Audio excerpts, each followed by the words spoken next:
On July 10, 1985, the French government perpetrated a terrorist attack against Greenpeace in the port of Auckland, New Zealand.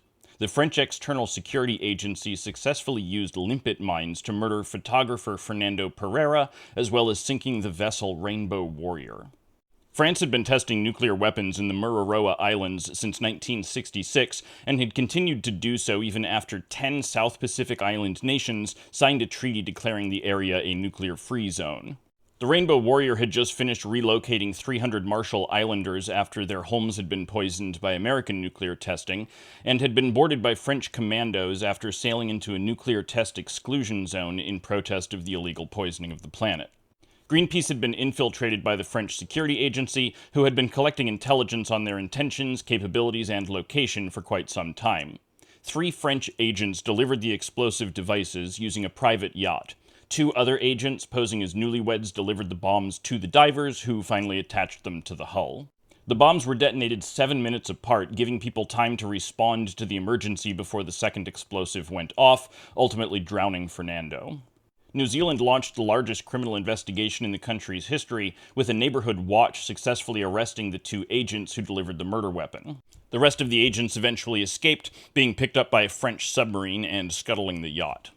At first, France publicly condemned the act, calling it terrorism, with the French embassy in Wellington stating, "The French government does not deal with its opponents this way." Once the French government was implicated, the government of New Zealand stopped referring to it as a terrorist attack. The 2 French agents in custody pleaded guilty to manslaughter and were sentenced to 10 years in prison, but the French government threatened an economic embargo unless they were released immediately. France performed its own internal investigation and proclaimed its own government innocent, stating that the arrested agents had merely been spying on Greenpeace. When multiple newspapers reported evidence that the French president had approved the plot, some senior members were fired sacrificially.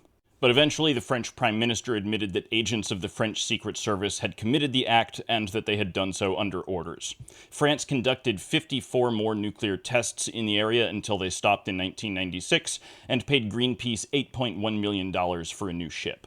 They also made restitution to Fernando's life insurance company and further restitution to his wife, children, and parents. The fact that the United States government really didn't condemn the attack has made New Zealand a good deal more suspicious in their foreign policy.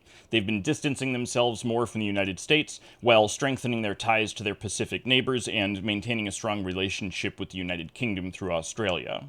Eventually, France agreed to pay New Zealand $13 million, and in exchange, New Zealand would turn over their prisoners. France agreed to detain them in a military prison for 3 years, but released both of them after 2, with both of them maintaining their military careers and even eventually being promoted, and they've both written books about the event.